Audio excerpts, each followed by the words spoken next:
Our grandfather was a detective on one of the biggest unsolved murders in our generation. This was a child who was put to bed by her parents and never woke up. They just kept saying, no, no, ask God to raise her. Police found evidence from the beginning that in their minds pointed directly to the Ramseys.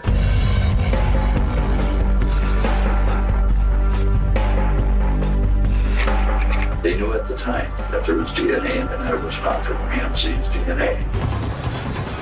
We, the media, lapped up what the Boulder Police Department wanted to tell us. All of us that wanted to pursue the intruder were being removed from the case. And he just said, I have a name, I want you to write it down. And I did, and he said, that's where you start. All but one person on that list is innocent. Then you got your killer.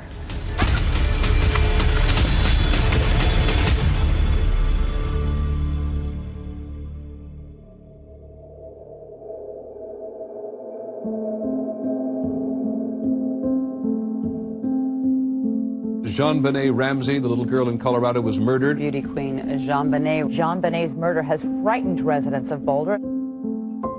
The murder of JonBenet Ramsey really is, right now in this country, the most infamous cold case. What'd you get, JonBenet? Oh.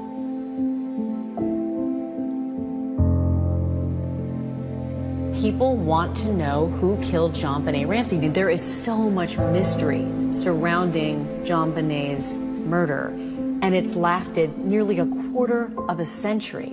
The reason I think it continues to resonate is because we just don't know what happened.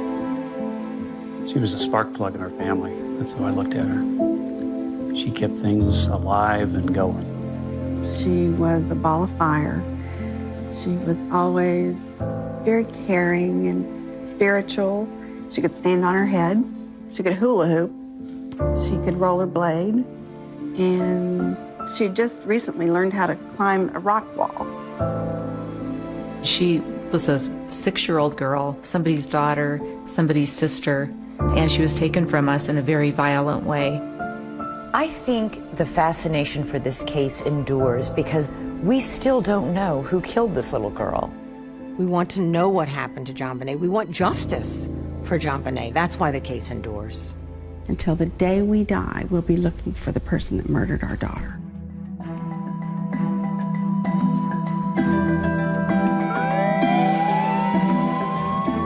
In 1996, a little girl named JonBenet Ramsey was 6 years old. She was brutally assaulted and murdered on Christmas night in the basement of her home in Boulder, Colorado. Hey guys, welcome to our first ever podcast episode. Thanks for tuning in. My name is Jessa. And I'm Lexi. And we're sisters.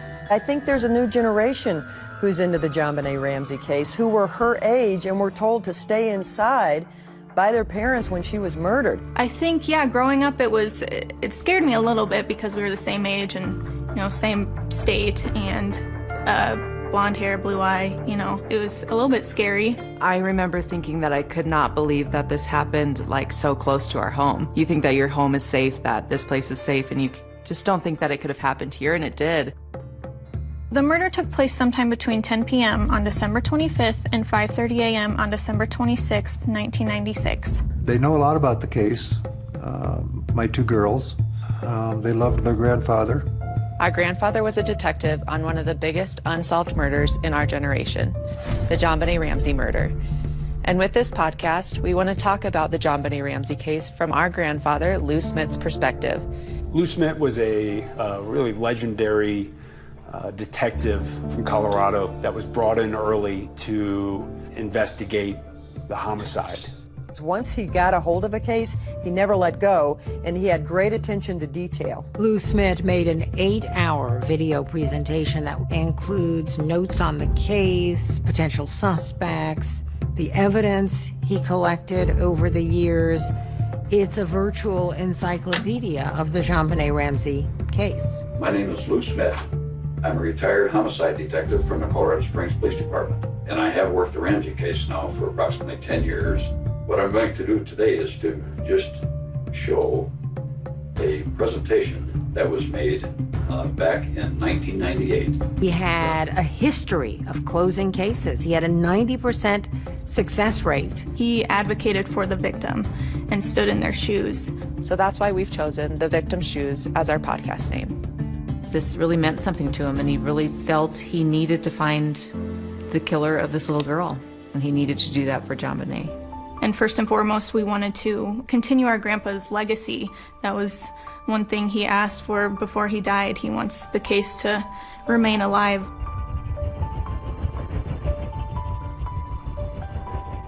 There's a saying here in Colorado that Boulder is 30 square miles of fantasy surrounded by reality. It's very wealthy, it's well-to-do. Boulder looked like something out of a storybook in many ways, especially the neighborhood in which the Ramseys lived. John and Patsy Ramsey lived in a 6,700 square feet Tudor there on 15th Street. What I'd like to do first is to just talk a little bit about the Ramsey family. John Ramsey had interest in sailing and flying. Patsy Ramsey was the mother.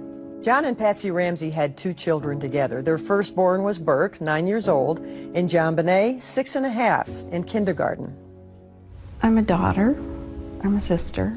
I'm a friend. I'm a wife and a mother. John used to tell people that I invested in futures, the futures of my children. That's how I usually answer my occupation. My name is John Andrew Ramsey. JonBenet's half-brother. JonBenet would go around and ask everybody how their day was and what they did, and he was just an energetic and fun kid. By all accounts, they were a happy couple. Patsy was a high society woman from Atlanta. John was a smart guy who had just been nominated or voted as Entrepreneur of the Year. Patsy Ramsey was a stylish woman. She was a former beauty queen, Miss West Virginia.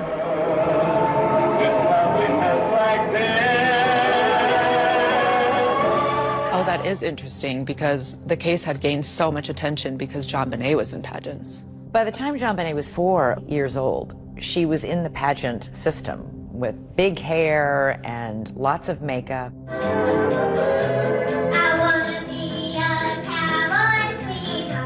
I think it starts with the video of JonBenet. It starts with the fact that you have this beauty pageant video of a 6-year-old. That is where this starts, is people start saying, what's that about? How could that have played in? I think it also touches on parents who have young kids, like, could this happen to me? I really believe that if we hadn't seen the beauty pageant photos of JonBenet Ramsey, it might have just gone into the ether as another child murder. Hundreds of children are murdered in America every year. But this one captivated us because we saw the beauty pageant pictures. Hello, I'm Patsy Ramsey. This is JonBenet. She's 4, Burke is 7. Well, Christmas seemed to be kind of a crescendo for our family. It just became this moment that we all look forward to, and it's a day of peace and quiet. Christmas was Patsy's favorite time, and she really went all out. She had a Christmas tree for every room, and every tree had a theme. The windows were done with garland, the staircases had garland, there were red ribbons everywhere. Everything was about entertaining, and she loved people. She loved to make people feel good. And from all of us at our house to everyone at your house, Merry Christmas and the happiest of New Year's. There was plenty to celebrate in the Ramsey home. Patsy Ramsey had recently been declared clear of this ovarian cancer that she had battled. And that was a huge relief to come back from stage 4 cancer. Plenty to celebrate that Christmas. So on Christmas Day, the Ramsey family opened presents at their home that morning. Patsy made pancakes, JonBenet rode her bike around on the patio, and both JonBenet and Burke had friends over to play that morning. The kids went outside to play with their friends with their new presents. They were going to a friend's house for dinner that night. We were going to leave early the next morning for a trip to our summer cottage in Michigan. It was going to be the first time we'd gotten all of our family together in Michigan for kind of a post-Christmas celebration. So we came home, went to bed. JonBenet was asleep when we arrived home. We took her to bed, got Burke to bed, set the alarm, and went to sleep. The next morning, Patsy was up first. You get up, you're dressed.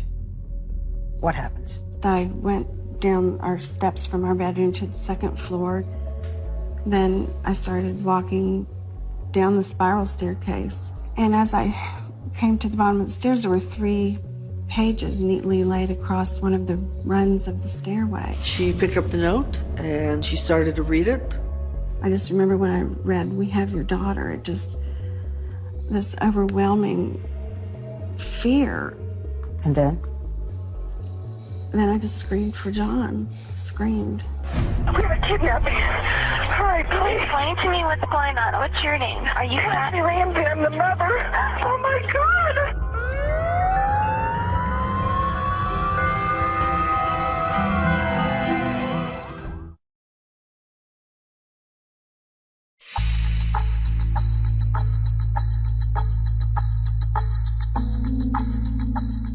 911 emergency.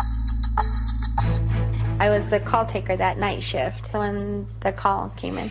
Police, what's going on? 515th Street. What's going on there, ma'am? We have a kidnapping. Hurry, please. Explain to me what's going on, okay? There's a note left and our daughter's gone. There's a ransom note here. It's a ransom note? Oh my God! Please. She's hysterical, and she says there's a kidnapping. Please. I'm sending an officer over, okay? Please. Do you know how long she's been gone? No, I don't. Please, we just got out and she's not here. Oh my God, please. The note said, if you do anything, if police come, if FBI come, your daughter will die. You called 911. Yes, I did. I had to do something. I had to take action. And I mean, all this happened in a matter of moments. Patsy calls 911 at 5:52 a.m. and the first officer arrives at 5:55. Wow, that's fast. I know, that's really fast. More friends start to arrive and more officers start to arrive. So at this point, lots of people are at the house. We called friends for help at that point. Your daughter is gone. Desperate. She's in the hands of a madman. My phone rang. Pam, they've got her. What do you mean they've got her? They've kidnapped JonBenet. She's gone. What was the atmosphere like as you sat and waited? Well, it was awful. First of all, we didn't know whether the kidnapper was going to call that day because the note said, "I will call you tomorrow. Get plenty of rest." I was deathly afraid that tomorrow was in fact the 27th. You lose all perception of time, of place. You've just been dealt a horrible, crushing blow. The police came in just before 6 o'clock in the morning on the 26th of December, thinking that we had a missing child. They go into this beautiful house with 18 or so rooms. And they did a cursory search of the residence, and they didn't find anything. The mistakes they made were outrageous. They were mystifying. They were mistake after mistake after mistake. The police did a terrible, terrible job securing that scene. And if you don't secure the scene, you don't get good evidence. People were streaming through that house. They were in the kitchen. They were in the living room. There were some friends of Patsy's that were helping her wipe up the kitchen. There could have been fingerprints there. You had friends that were Windexing the sink and washing dishes. And People were making toast in the kitchen. And yes, a kidnapping is a crime scene, but we were so focused on getting JonBenet back. That was the task. What we have learned is that everyone should have been sequestered into an area so that people weren't roaming around the house. And that was a mistake on my part. The reason I didn't is because these people were the Ramsey support system. There was no information at all to indicate the family was involved at that point. It was a crime scene, and it was getting contaminated.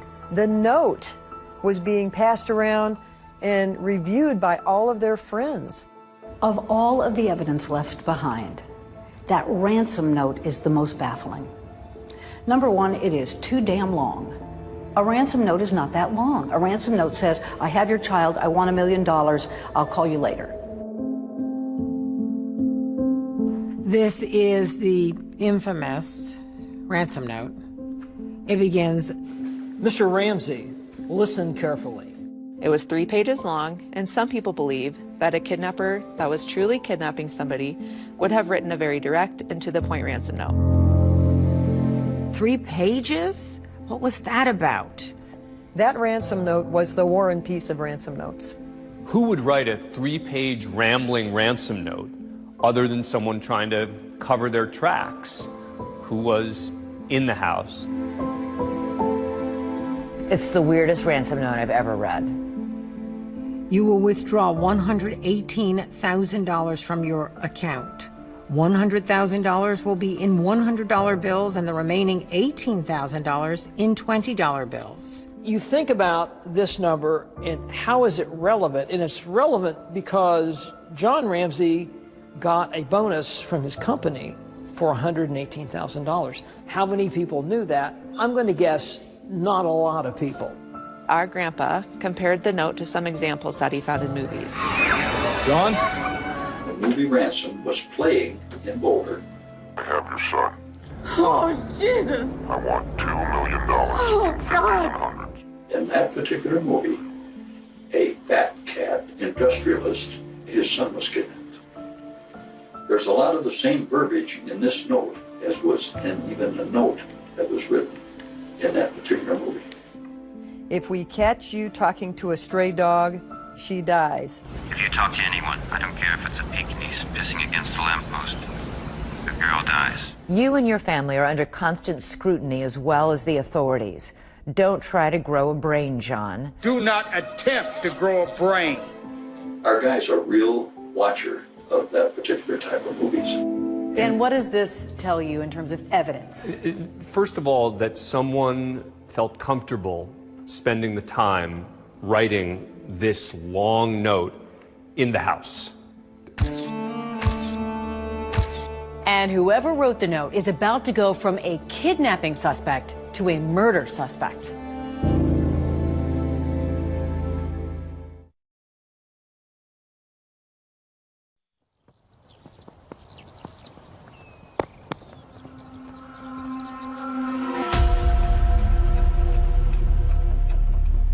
The ransom note had indicated there would be a call between 8 and 10 a.m. And the police had prepped me on how to respond in a phone call, and it's very important you hear JonBenet's voice.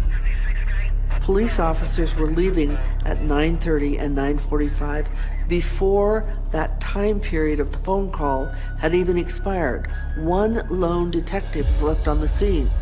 Detective Linda Arndt is left behind in the house with John and Patsy Ramsey.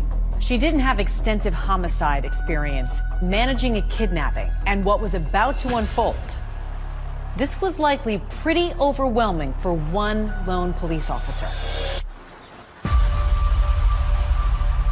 Everyone is cleared but the family friends, victim advocates, and the detective. So nobody was cleared? Yeah, that doesn't make sense to me because everyone should be cleared from the scene. The house is full of people. And so this is a crime scene that is now being destroyed piece by piece. I was praying.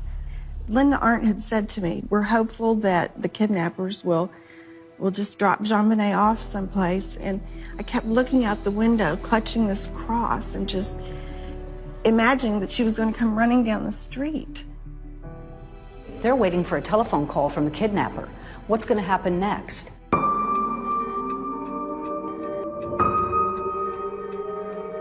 10 o'clock comes and goes, and there's no acknowledgement that the deadline imposed by the author of the ransom note is come and gone.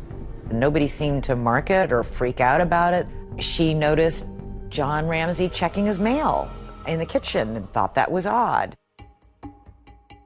Linda Arndt tells the restless John, why don't you look around the house, see if anything is missing or looks strange. Check the house, top to bottom, look for anything that might belong to JonBenet that is in place where it shouldn't be. John took a friend with him. They went to the basement, and John opened the door. You opened the door to the small room. I knew instantly what I'd found. I'd found my daughter. She was lying on a white blanket. The blanket was wrapped around her. Her hands were tied above her head. She had tape over her mouth. I immediately knelt down over her, felt her cheek, took the tape off immediately off her mouth. I tried to untie the cord that was around her arms. I couldn't get the knot untied. Picked her up, and I ran upstairs and laid her on the floor and still had a hope that she was alive. And I see John Ramsey carrying JonBenet up the last 3 steps from the basement. She looked like she was sleeping. She had some marks on her face and on her neck.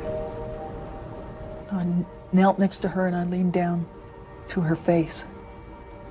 And John leaned down opposite, and he asked if she was dead. And I said, yes, she's dead. And as we looked at each other, I remember, and I wore a shoulder holster, tucking my gun right next to me and consciously counting, I've got 18 bullets. Why did you do that? Because I didn't know if we'd all be alive when people showed up. She clearly felt in danger. At that moment, she made it clear that she thought that John Ramsey killed his daughter and that they might kill her. It was shocking to me that she would think that. How is it that you have all these cops searching a home and nobody finds the body, but you asked John Ramsey to go look for things out of the ordinary, and he finds his daughter in a room that had never been opened by anybody in law enforcement? That's crazy. He lays her on the living room floor where just a few minutes before, friends and neighbors have been walking and, bringing in fibers and whatever to contaminate the scene. And then the coup de grace. He grabs a blanket, which is full of who knows what kind of contaminants, and throws it over the body. Patsy was being kept out of the room, and I didn't want Patsy to see JonBenet laying there like that. I remember walking in and seeing her lying there in front of the Christmas tree. I knelt down over her and just laid my body on her body and my cheek against her cheek, and it was cold. And Father Rawl was there. And he started saying the last rites, I believe. And I just kept saying, no, ask God. Ask God to raise her.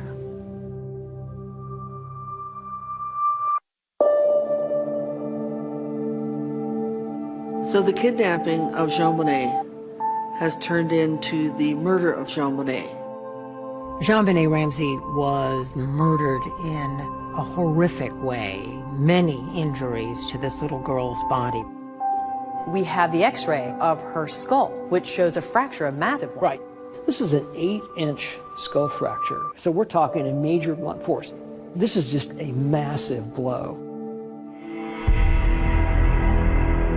But the ultimate cause of death was strangulation with something called a garrote. Brad, what type of a weapon is a garrote? How does it work? It's a device of string, and it's wrapped around what ends up being a piece of a paintbrush. And what happens is, as JonBenet is losing consciousness, she's leaning forward. And so this gets tighter and tighter, and you can see how it cuts into my hand. You can see exactly why it cut into her neck. And that ultimately, according to the ME, is what killed her. It seems to me that she had been attempting to remove the ligature from around her neck, and that tells me she was alive when she was garroted. There were signs that JonBenet had also been sexually abused. The broken pieces of the paintbrush that were used for the garrote were also used to sexually assault her.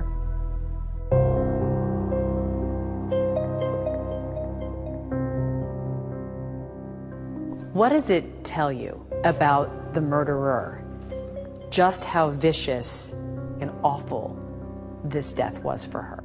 A person that would do this to a 6-year-old in this fashion clearly is into sort of sadistic behavior, that they like torture to a certain extent. This is clearly somebody who was really into this.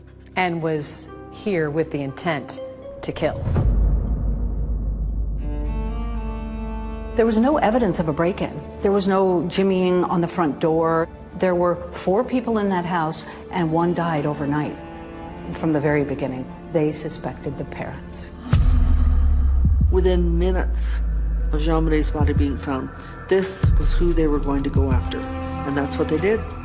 The police are thinking, we got to talk to those parents, and we got to talk to them right now before they start getting their story straight together.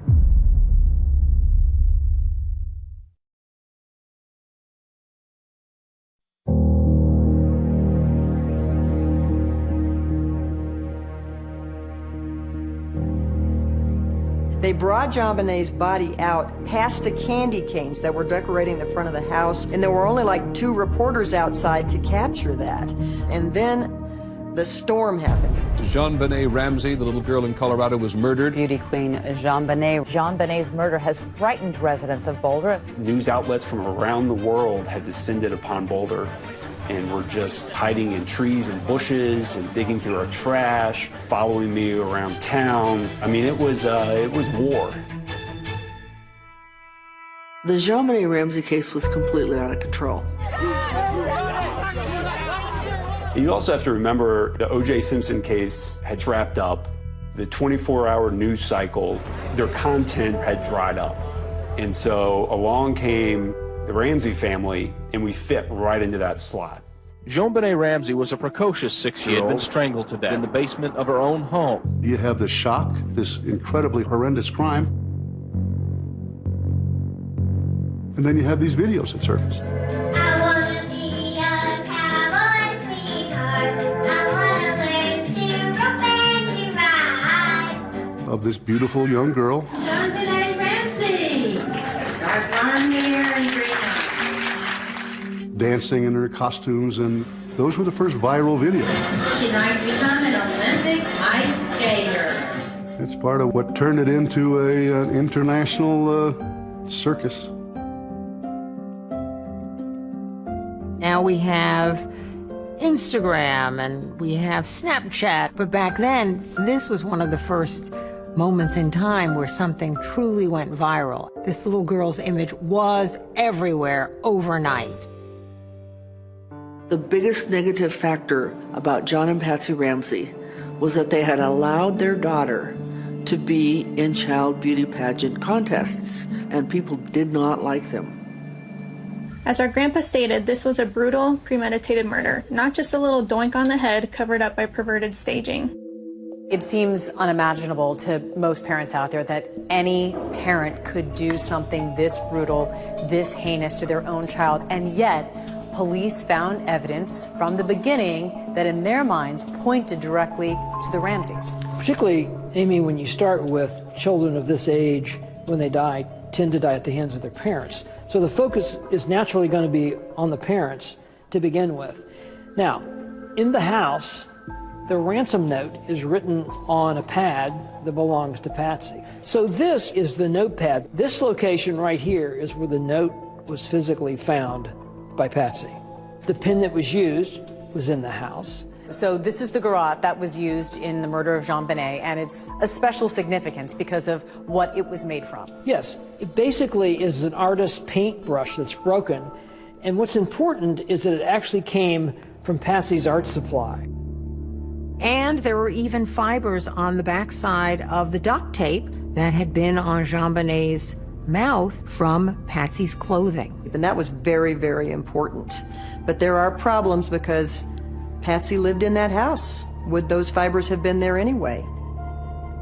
The police started thinking well, maybe this is just a cover-up, that the Ramseys harmed their child some way, then panicked and tried to create basically a kidnapping scenario. Patsy and John should have been taken to the police station immediately for separate interviews, for examination of their body for defensive wounds, for collection of their clothing. That never happened. At this point, they haven't interviewed the mother or father. Not surprisingly, they're still very grief-stricken. They have not been in any kind of condition to be interviewed. A couple of days after he finds his daughter's body in the basement, police speak with John Ramsey, but this is not a formal interrogation. My father, myself, we all marched into that police station, gave blood, we gave hair, we gave fingerprints. The thing that really stuck with me is two detectives hand me their business cards, and one says narcotics officer and the other says auto theft. And I bury my head into my hands because I knew at that point we were in a bad spot. Boulder police didn't have the resources to solve a complex homicide. John interviewed with Boulder police. Patsy's doctor said she was too medicated and unable to get out of bed. The police were faced with lawyers and wealthy friends, people in the community who told the police, please give them room, they're grieving, what's the matter with you? Though the police had spoken to the Ramseys, what they really wanted to do was formally interrogate them. The police are thinking, we got to talk to those parents, and we got to talk to them right now before they start getting their story straight together. Your lawyers advised you then not to submit to police questions. Why not? People say, wouldn't you have wanted to tell them everything? Well, I don't recall that our lawyers told us that at the time. We said, yeah, we want to keep working with you, but can't you come here? We can't go out. Patsy was in bed. Patsy was barely able to move. We were perfectly willing and anxious to work with the police to find the killer. We had a higher priority at that point, and that was to bury our daughter. The family is flying the body back to Atlanta for burial. On New Year's Eve, JonBenet was laid to rest just outside of Atlanta, Georgia. This service is in loving memory of JonBenet Patricia Ramsey. We flew back to Atlanta to bury JonBenet, Atlanta being our home. Atlanta being where my oldest sister Beth is buried. We give thanks today for JonBenet, for the love that she had for her parents. I want to go back to the funeral. Whatever we do, we're gonna go through it together. We may not get far, but sure as the star, wherever we are, it's together. Wherever we are, it's together. We sang that. She and I sang that together. We'd sing it driving in the car, and we just knew that we would always be together in everything. I wanted my children to know that I was with them through thick and thin, regardless of what happened in life. Unconditional love. Oh, look at that. You can go places now. Every murder case that I've ever done, the parents are so grief-stricken, but they sometimes make a nuisance out of themselves at the police department. The Ramseys, literally the day after JonBenet's funeral, sit down for a television interview. The next thing the police knew, they were on CNN.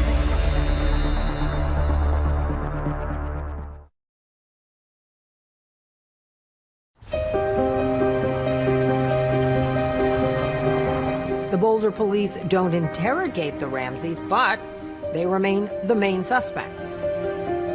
Many people found the Ramseys' behavior peculiar, suspicious, weird, off balance, and from that thought, they must be guilty.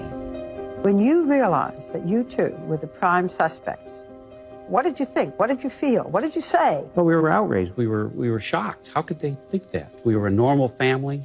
I just didn't believe it. You just can't believe it. I mean, you were suffering from having lost our child. And then for someone to accuse you, it's just, you can't believe that would happen.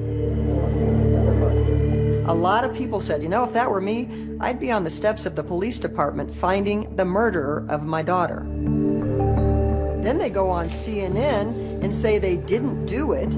If anyone knows anything, please help us. We've sensed from our friends that this tragedy has touched not just ourselves and our friends, but many people. As a mother, my heart went out to this couple. And if I were a resident of Boulder, I will tell my friends to keep your babies close to you. There's someone out there. But my journalistic brain said to me, this isn't right. They should be talking to the police, not the public. Police end their 10-day search of the Ramsey house and remove the crime scene tape. It is unknown if the family intends to resume residency at the home. We have no comment on the whereabouts of the family at this time. Starting from the beginning of this case, we, the media, lapped up what the Boulder Police Department wanted to tell us about what they were doing in the JonBenet Ramsey case. For the most part, the police were very tight-lipped in this thing. They didn't tell us a lot of secrets. They didn't leak a lot of information. Other than broadly, we think the mom did it. People who believe Patsy killed their daughter believe it was over a bedwetting and then staged to look like an intruder. The bedwetting theory was a big theory at the time. The bedwetting theory suggests that Patsy was angry with JonBenet and killed her because the bed was wet. I'm a cancer survivor of stage 4 cancer. When you are standing on the brink of death with a terminal illness, your priorities suddenly line up. Bedwetting is totally insignificant. I love my children. I wouldn't harm them for anything in the world. But Americans were fascinated with the possibility that the Ramseys might have done this. What happened in that house? Did she go berserk and hurt JonBenet, by accident, not on purpose certainly? Did Burke hurt her by mistake and cause her death? It was leaked by Boulder police that it was possible that Burke Ramsey's voice was on the 911 call that Patsy had made. Patsy? The 911 operator believed that she heard an unexplained voice at the end of the 911 call. Patsy Ramsey has put the phone down, but she hasn't hung it up. And the 911 recording continues. I heard her say, okay, I've called the police, now what? And I thought, And then I heard two people talking to her, and I heard a male voice respond, and then I heard a more faint voice respond. Some speculated at the time that faint voice might have been Burke, but the family denied it, saying he was asleep at the time. We asked an expert to weigh in on the call. My name is Ed Primo. I'm an audio-video forensic expert. And I was asked about what people have heard throughout the years from this 911 call. Here we go. What's your name? Are you laying there in the rubber? Oh my God! So when Patsy is speaking to the operator, we could clearly see bright yellow and orange colors. And as I zoom in to the recording here, I can see the formants. This is a visual representation of sound. The brighter the color, the louder the volume. Patsy? The sound changes right here, the section in question where people are hearing voices. We can see some sounds, but we don't see the formants like we saw over here.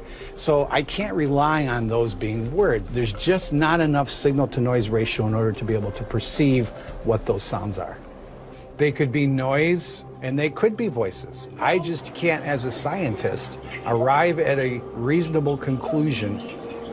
The Secret Service and the FBI also concluded that no additional conversation is audible. I think we've given way too much weight on whether or not Burke Ramsey was present when Mom makes the 911 call. If Burke's voice was there, or John Ramsey's voice is there, does that mean they're the killer? And it's important to remember that the Boulder police never considered Burke a suspect. They suspected the parents, even though the Ramseys had no history of abuse or neglect of their children. All the evidence shows me that up until this point, they were devoted parents. Would you get up in the middle of the night and slaughter your child? We're parents. We love our children. There's so many puzzle pieces here that just don't fit. Do you really think your daughter's murderer will be found? Yes, I do. Because the killer has never been pursued. An objective, wide investigation hasn't taken place. The parents have been focused on. That's all that's been done. It might be an unknown entity then, not one of the suspects we've all been currently talking about and dissecting. I don't think it's any of the suspects we're talking about.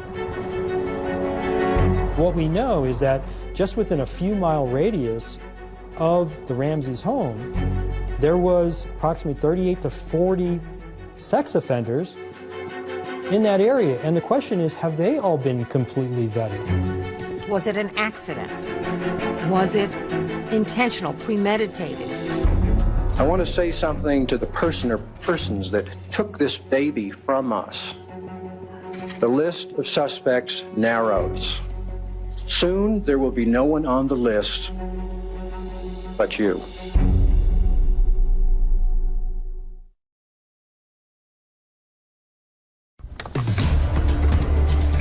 Our killer is JonBenet. How many victims has he had in the past? And how many victims is he going to have in the future?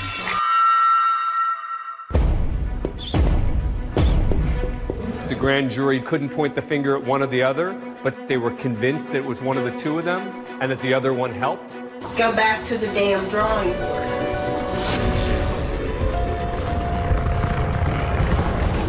There was a person seen going across the lawn of the Ramsey house. Lou dedicated a big part of his life to finding JonBenet's murderer. Detective Lou Smit was like, whoa. He just said, I have a name. I want you to write it down. Lou took all of the information that he had and developed a database. 3 generations of my family has been involved working on the JonBenet Ramsey case. First officer arrives at 5:55. Wow, that's fast.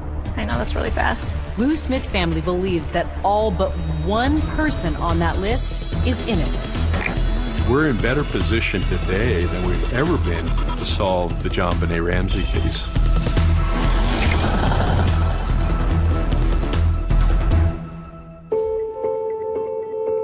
JonBenet Ramsey! JonBenet was an entertainer. She would entertain at the drop of a hat. She loved to sing and dance and perform. It was a natural for her. I competed with JonBenet. She had all these wonderful costumes and outfits, and she had this presence.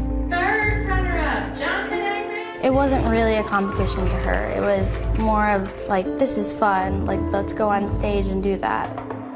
My name is JonBenet Ramsey, and I'm 5.5. What is your favorite animal at the zoo? The monkeys, because they laugh and stuff and hang around. Today, that little girl would be 30 years old. I was her age. She would be my age now. She would be pursuing her own career. She never got to grow up. She is frozen in time now.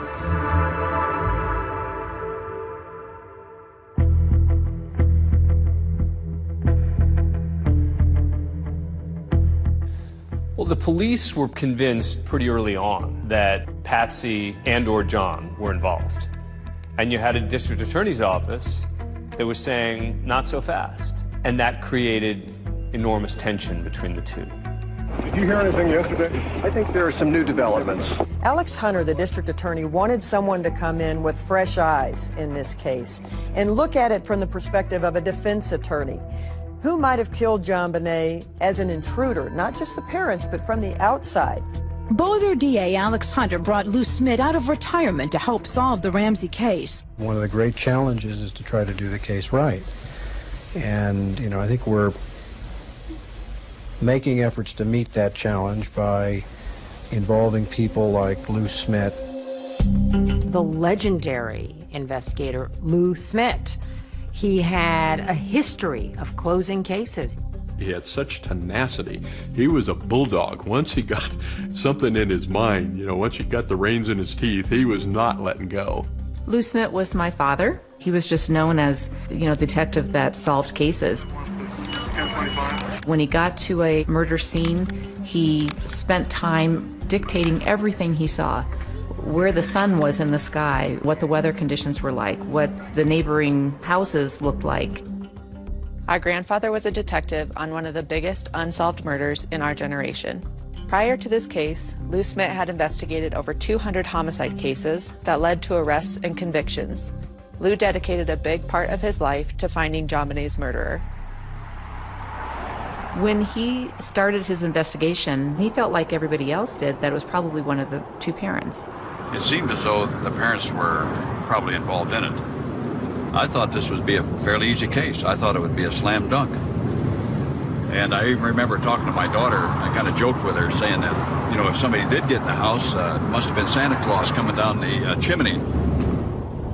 It was within a couple of days after my dad started on the investigation, when he had a chance to review pictures, the evidence, that he was already saying, I think that they need to look the other way.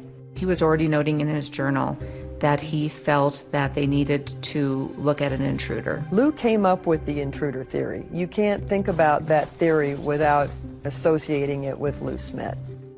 The first thing that stood out to him was an open window in the basement. There was a suitcase propped up against it. He didn't buy the Boulder Police Department's conclusion that no one could get in that basement window. He began to say maybe somebody did get into that house.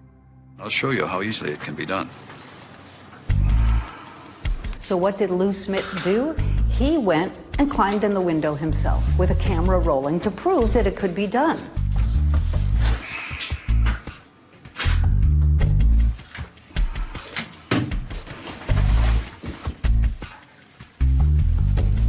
It really wasn't that difficult coming in that window. But some say that the idea of somebody going in the window is complicated by something else that's spotted in the images of the crime scene. When you go to a photograph of the actual window, there are cobwebs in the window, which could support that no one did go through this window. The big question is, could you have gotten through this window, this small window, without disturbing this cobweb? I think the answer to that is maybe. But the other important point is, how soon was this picture taken after JonBenet was killed? Because spiders can replicate webs very fast. Also found in the basement by JonBenet's body, a shoe print, high-tech brand that did not match any shoes in the Ramseys' house. And then there's the high-tech footprint as well. Then there's the high-tech footprint found next to JonBenet that I think the investigators believe, and maybe rightly so, that that's the bad guy's footprint. Some argue the footprint could have been inadvertently left by police officers there at the scene. But another factor in Lou Smit's investigation, two strange marks on JonBenet's face and back. The marks themselves, both on the back and on the face, were the same distance apart. Suddenly a little light went on, and it was just like, wait a minute, it was a stun gun. Smit looked at other murders where a stun gun was known to have been used. He examined images of a crime victim who had a known stun gun injury. And the marks are very similar to the face of JonBenet. He also looked into an experiment performed using stun guns on pigs. These marks were also the same as the marks found on JonBenet. When we did the pigs, we get perfect marks, just almost like on the back of JonBenet. This brings back our grandpa's whole motto that things are usually what they seem. Don't make it complicated. There's no reason at all for the Ramseys to use a stun gun. And the Ramseys don't have a stun gun. If it's not a stun gun, what is it? That's the question I always ask. You tell me what it is.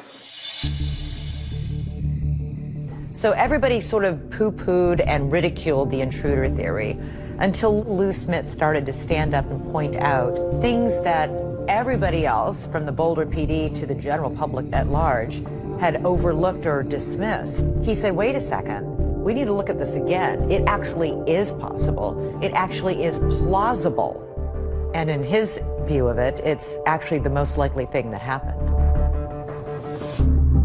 The police and the district attorney are at odds. The DA is looking at the intruder theory, the police focused on the parents, but both want to get the Ramseys to come in for a formal videotaped interrogation. Go back to the damn drawing board. I didn't do it.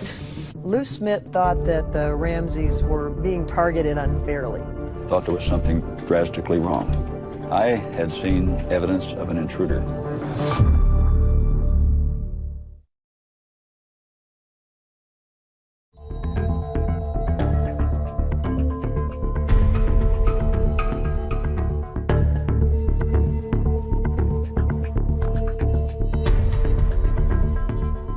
Within a few weeks of JonBene's murder, police had an important clue: the discovery of foreign DNA on her body. Crime scene detectives discovered DNA underneath JonBene's fingernails and in her underwear that did not match anybody in the Ramsey family. That was not something that was made public for quite a long time. They knew at the time that there was DNA in her panties. That it was mixed foreign DNA, and that it was not from Ramsey's DNA. Not Patsy's, not John's, and not Burke's. Detective Lou Smit was like, whoa, while you're pouring water all over the intruder theory, you're not revealing that you have found unidentified DNA and it doesn't match anybody in the Ramsey family. Lou is just incensed that the focus is still being, well, it could be Patsy, maybe we need to get her to confess. The Ramseys had been interrogated by police 4 months after JonBene's death. But now authorities want the Ramseys to come in again for a formal videotaped interrogation. There were months and months of negotiations. Things about whether they could be videotaped. What are the questions going to be? Should the Boulder police be a part of it? Because the Ramseys said, we don't trust the police. We don't want them there. Ultimately, the interrogation took place at a different police department. And at the end, the Boulder police had to watch it from another building.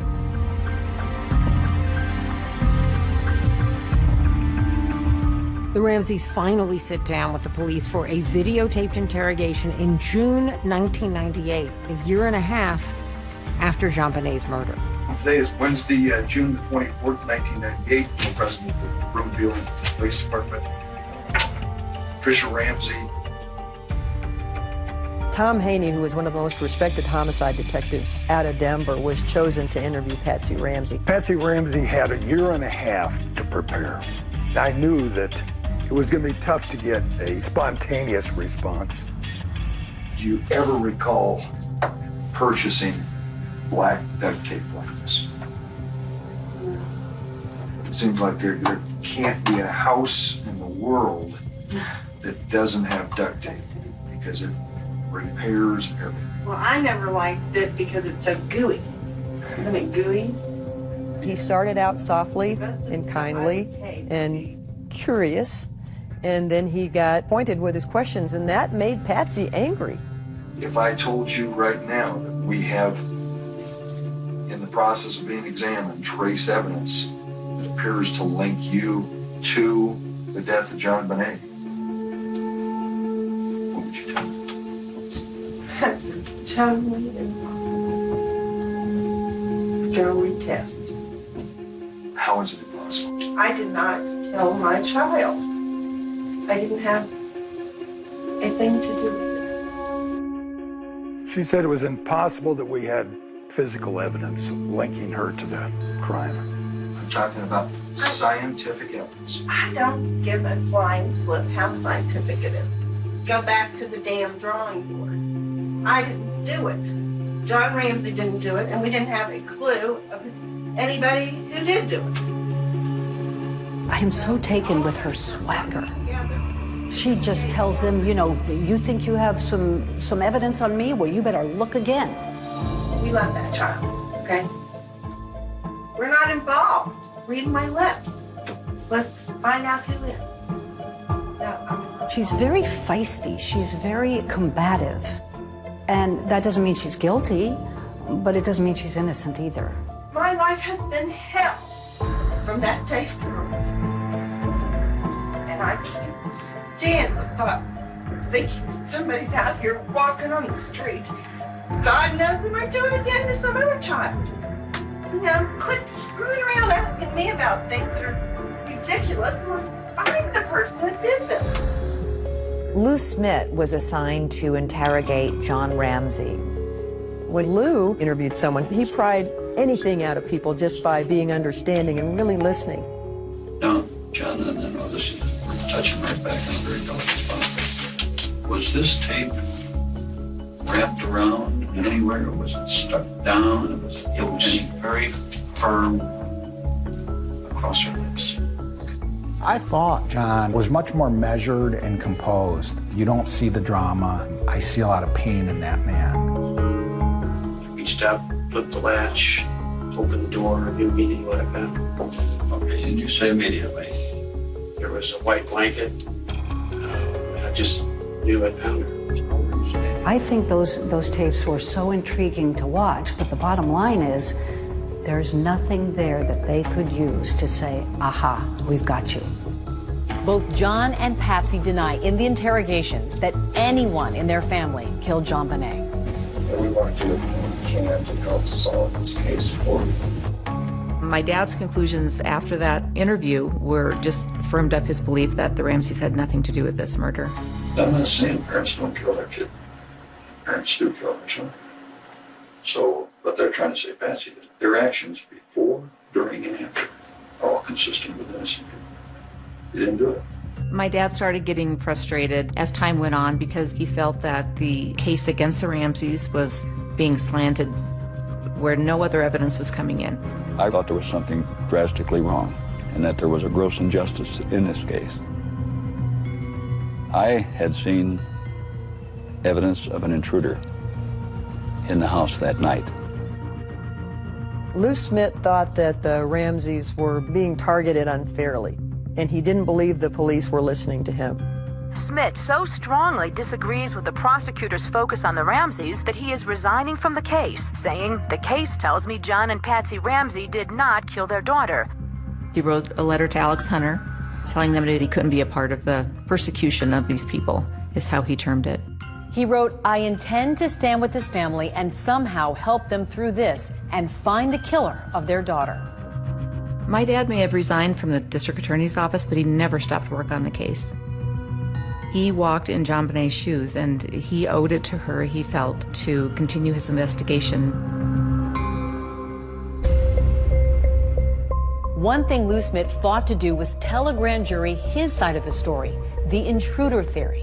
There were too many questions, in particular, that DNA in the underwear that appears to have been from a man didn't match anyone they knew of.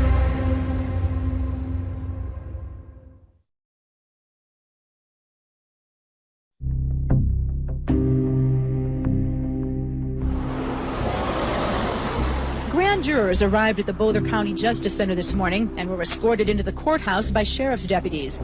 I think Alex Hunter got shamed into calling a grand jury. I mean, he didn't do it until September 1998, almost 2 years later. And I think the media pressure and the pressure from the police department forced him to do it. Good morning, Counsel. And remember, this is after O.J. Simpson, where most people think the evidence of Simpson's guilt was insurmountable. We, the jury, in the above entitled action, find the defendant, Orenthal James Simpson, not guilty of the crime of murder. And yet, he walked. Alex remembered that. He told me one time, "I don't want to spend 2 years of my life and $5 million of the taxpayers' money and lose in court." Alex Hunter sat a grand jury for 13 months. Are you surprised by anything you've seen? No. Over 13 months, those people heard over 100 witnesses. My name is Jonathan Webb. I was a grand juror on the JonBenet Ramsey case. It bothers me that the murder of a little girl like this has gone on unsolved for essentially a quarter century. Members of the Boulder grand jury looked very much like detectives themselves as they finally toured the Ramsey house. From a crime scene perspective, it was very disturbing how she was found. She's on a concrete floor, a garrote around her neck, and she's 6 years old. That's pretty horrible. Webb told us that the grand jury spent most of their time focused on two main issues. First, who wrote that ransom note? We heard from 3 handwriting experts, and even though the handwriting experts couldn't definitively say that she wrote it, they all 3 came to the same conclusion that it could have been Patsy Ramsey. The Ramsey defense team had their own experts who said that the comparison between the writing on the ransom note and Patsy's handwriting was not conclusive. We asked an expert to weigh in on the case. My name is Jennifer Nasso. I am a forensic document examiner. Handwriting is a great piece of evidence to have because you can identify the writer of a piece of writing. Throughout the ransom note, there's potential that the author attempted to disguise their writing. It doesn't look smooth and fluid. It's very, very shaky. So it looks like someone was purposely trying to shake their hand to alter the way that the writing looks. This is an example from the ransom note, where you see that kind of typewritten formation of the letter A. This is also from the ransom note, where you see that regular printed A. There are similarities between the ransom note and Patsy Ramsey's writing. However, the similarities that are seen are very general in nature. They're characteristics that many people execute within their writing. So here is another example. This formation seen in the ransom note is 2 strokes, where there's the stroke downward, the pen is lifted up, and then the bowl is created. Right here, again, from the ransom note, where it starts the formation of the bowl and terminates upward. So down here are examples of Patsy Ramsey's known writing. And you do see some of those formations again. That is significant that we see each of the formations represented, but keep in mind this is one letter from the whole ransom note. Is it possible that Patsy Ramsey wrote the ransom note? Yes. Is it possible someone else wrote the ransom note? Yes. And the grand jury believed that she wrote it.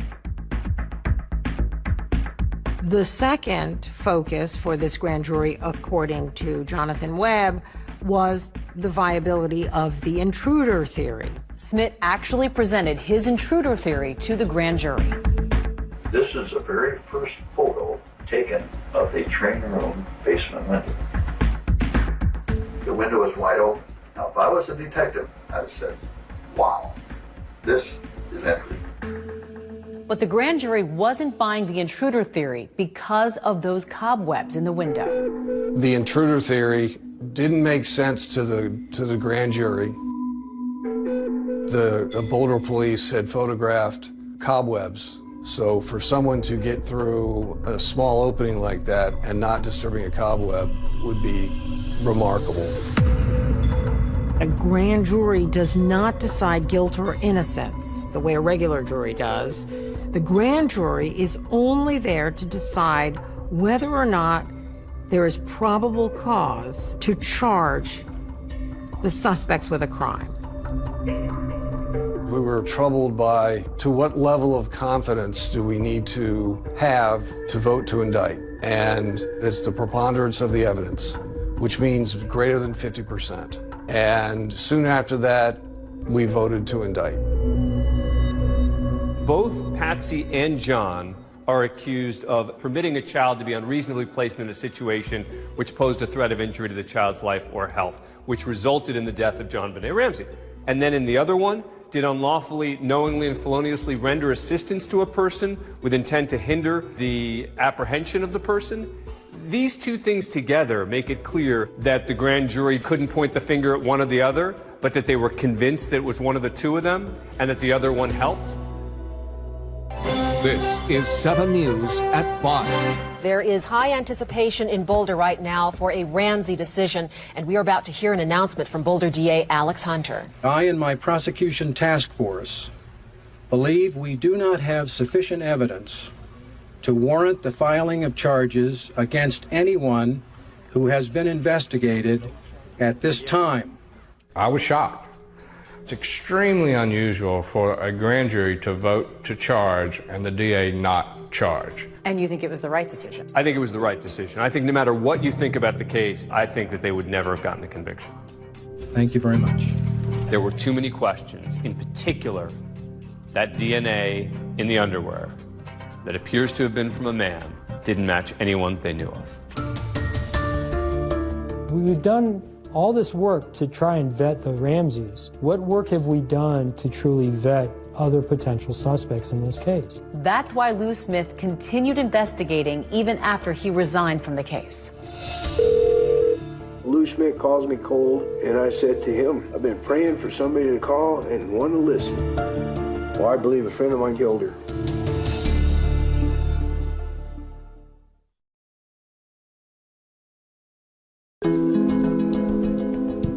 But I think what turned this whole case has always been DNA. The killer left behind, I believe, part of his DNA. Over nearly 13 years, Lou took all of the information that he had on this case and developed a database. In this particular murder, he thought that DNA would solve this case. But Lou Smit couldn't have imagined the advances in DNA that were to come, advances that would lead to a number of big surprises in the case. What was developed is a thing called touch DNA. So I just touched this picture, I touched the table. I have now left skin cells on both locations. In theory, that could be scraped, and they could match that up to my DNA. In 2008, the then district attorney for Boulder, Mary Lacey, decided to do a new round of DNA testing on JonBenet's pajama leggings. More than a decade later, the items were retested and they found something new. Remember, the previous analysis had already found DNA from an unknown male under JonBenet's fingernails and in her underwear. Now, this new touch DNA uncovered DNA from at least one unknown male, maybe two, on her leggings as well. That's a pretty big thing. That's a pretty clear indication that somebody else was there. You've got DNA now in 3 places on JonBenet's body that doesn't match anybody in the Ramsey family, anybody, and nobody knows whose it is. And so I think that's what drove the district attorney to make a comment that she's basically not going to look at the family any longer. The news broke here at the district attorney's office with this incredible letter to JonBenet's father. DA Mary Lacey wrote John Ramsey, "We do not consider your immediate family, including you, your wife Patsy, and your son Burke, to be under any suspicion in the commission of this crime." John Ramsey appeared on a local newscast. We're certainly grateful for an acknowledgement that we are innocent, that this was an intruder, which of course we've always maintained. Somewhere, somehow, there may be a match to that DNA. Then you got your killer.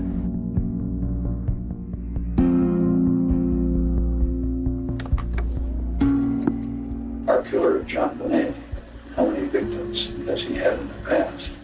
And how many victims is he going to have in the future? And so this killer could still be murdering even today.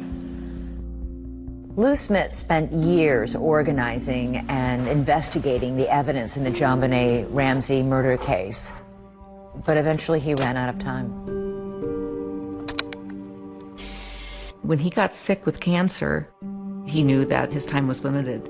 And so during that time, he just talked to others about not letting this case die. He had people coming every single day, 60 to 70, 80 people a day, coming to see him. And they said their goodbyes. And during that time, he would still talk about the case. I remember about the last 3 days, he had slipped into a coma, and the conversations would become one way, you know, and I don't know if you could hear me or not.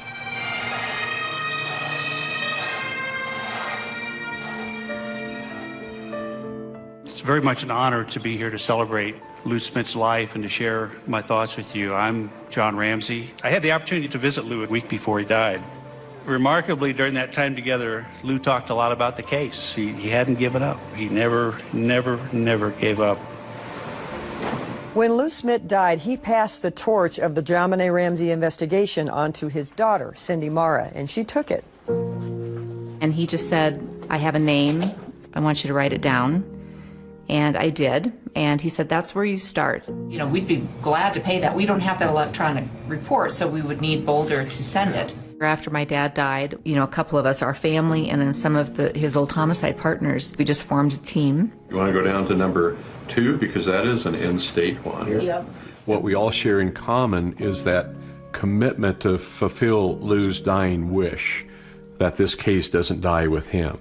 And I think it's that devotion, that respect, that love for Lou is what keeps our team moving forward.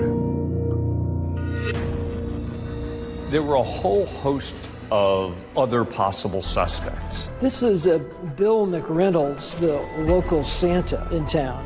There's no way in the world that I could be involved in the death of this little girl. I adored her. What a perfect suspect. Santa Claus. Wouldn't that have just tied it all up in a nice little bow?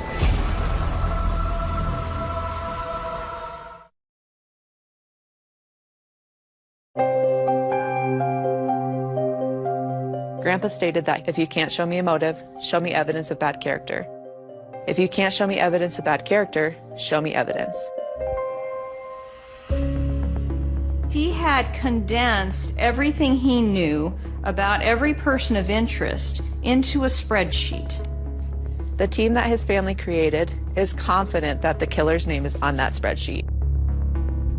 So what do we know about the person suspected of killing JonBenet Ramsey? The DA says the genetic profile from the DNA belongs to a male. There were a whole host of other possible suspects, ranging from known criminals to friends of the Ramseys. Brad, investigators looked beyond the Ramsey family. In fact, there was some speculation into potential involvement by 2 local men, correct? Correct. Here you have Gary Oliva. He was a homeless man who hung out at a church just a block and a half from the Ramseys' home. And he confessed that he killed JonBenet Ramsey. In fact, he called a friend right after she was killed, crying, sobbing, saying he just killed a little girl. They took a look at him, but eventually eliminated him because there is absolutely no connection between he and the Ramseys, and his DNA, they used that to eliminate him. This is Bill McReynolds, the local Santa in town. I was the Santa Claus for 3 years at their party, and I always liked the Ramsey party, so I called Patsy in particular and said it's time for our party. And apparently JonBenet had made a comment that he, Bill McReynolds, was coming to their house to see JonBenet. I think everybody thought that was a little weird. His DNA didn't match, and he's out of the picture. And then this is someone who actually gets brought up quite a bit. This is Michael Helgoth, and this was high on Lou Smit's list. Michael Helgoth was an interesting character. Lou Smit calls me cold, and I said to him, I've been praying for somebody to call and want to listen. Mike said he wanted to kill himself to get it over with, and that's one thing. And then he said that him and a partner were going to make $50,000 or $60,000 at Christmas. He wanted to crack a human skull. Michael Helgoth evidently committed suicide the day after the Boulder District Attorney threatened that, hey, we're going to find you. The list of suspects narrows. Soon there will be no one on the list but you. So he committed suicide after authorities said they were narrowing their list. Right. He had a stun gun and he had high-tech boots. Correct. Stun gun, a bit odd for people to have. High-tech boots, fairly common thing for people to have. But the real clincher would be DNA didn't match, and he has no connection to the Ramsey family. So he was ruled out. And he was ruled out. And then Brad, who could forget John Mark Carr? Of course. He made quite the headline. I love JonBenet. Died accidentally. No. Everyone probably around the world knows John Mark Carr. Her death was an accident. So you were in the basement? Yes. Problem is, he wasn't in Boulder, Colorado when she died. and his DNA didn't match. And that was it. He was ruled out. What does it say about the state of this case and the possibility of ever solving it? Well, that's a big question. We went through the people of interest, the suspects, and came up with our top 20. Take a look at it and run it through their program. What our team has been doing is focusing on collecting DNA and testing DNA. Do you want to get in touch with them? Who wants to? I think we should make the effort. Do you want to just start like maybe in September? And since Lou has passed away, the team has been able to clear a number of people from that list. However, the work is pretty slow because of the time and expense involved in locating somebody on that sheet and obtaining their DNA and then testing it. We have asked suspects for their DNA, and in other cases we've, I guess, done it the old-fashioned way with surveillance and trickery. We've gotten together and followed people and gotten a discarded cup or some such thing. So the DNA is evolving constantly, so we're in better position today than we've ever been to solve the JonBenet Ramsey case. We are just trying to eliminate people from that list, and we just figure if we keep at it, hopefully we'll finally whittle it down to one person remaining on that list. Lou Smit's family believes that all but one person on that list is innocent.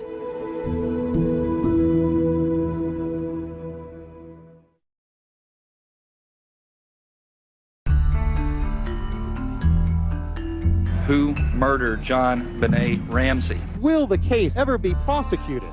Is it still just as mysterious today as it was in 1996? Absolutely. I think it's even more mysterious now to some degree because people have moved away from John and Patsy Ramsey as possible suspects.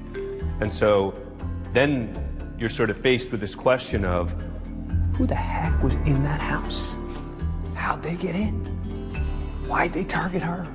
And to some degree, that makes it even more fascinating. There was a person seen going across the lawn of the Ramsey house when I did the murder.